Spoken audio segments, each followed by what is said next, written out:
അല്ല, നമുക്ക് മനസ്സിലാക്കാൻ സാധിക്കുന്നത് ഈ കഴിഞ്ഞ ദിവസം പാലക്കാട് നഗരസഭയിലെ ഒരു കൗൺസിലറും അതുപോലെ തന്നെ ഇന്നലെ കോൺഗ്രസിൻ്റെ ചില നേതാക്കന്മാരൊക്കെ അടൂരിൽ പോയി രാഹുൽ മാങ്കൂട്ടം പാലക്കാട്ടേക്ക് വരണം എന്ന് പറയുന്നതിൻ്റെ പിന്നിൽ ഇവരെല്ലാവരും കെ പി സി സിയുടെ വർക്കിംഗ് പ്രസിഡൻ്റായിട്ടുള്ള ശ്രീ ഷാഫി പറമ്പിലിനെ പിന്തുണയ്ക്കുന്ന ആളുകളാണ്.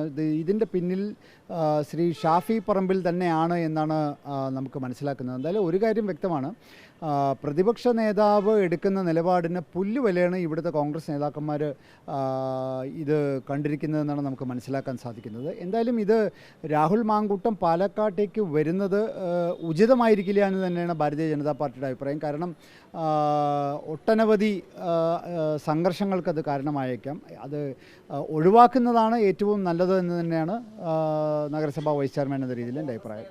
പറയുന്നത് പാലക്കാട് മണ്ഡലത്തിൽ ഗൃഹ സന്ദർശനം നടത്തിയ സമയത്ത് ഓരോ വീട്ടിലെയും സ്ത്രീകൾ രാഹുലിനെ ആവശ്യപ്പെടുന്നുണ്ട്. അതായത് രാഹുൽ പാലക്കാട്ടേക്ക് എത്തുന്നതിന് ആവശ്യപ്പെടുന്നുണ്ട്. രാഹുൽ ഒരു തെറ്റും ചെയ്യാത്ത ആളാണ്, പരാതി ഇല്ലാത്ത ആളിനെ സൂക്ഷിക്കുന്നു, വേട്ടയാടുന്നു എന്ന രീതിയിലുള്ള കാര്യങ്ങൾ അവരോട് സംസാരിച്ചു എന്നാണ് പറയുന്നത്.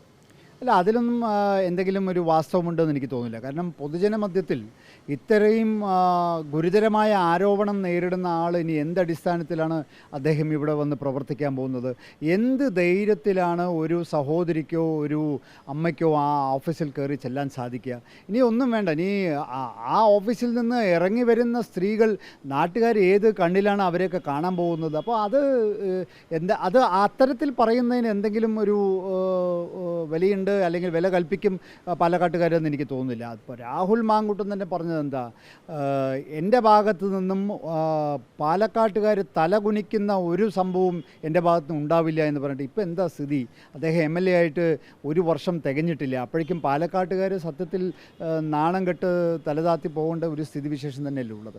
അപ്പോൾ എനിക്ക് തോന്നുന്നു അദ്ദേഹം പാലക്കാട്ടേക്ക് വരുന്നത് നാട്ടുകാരെ സംബന്ധിച്ച് അത് ഉചിതമായിരിക്കില്ല എന്ന് തന്നെയാണ് എനിക്ക് തോന്നുന്നത്.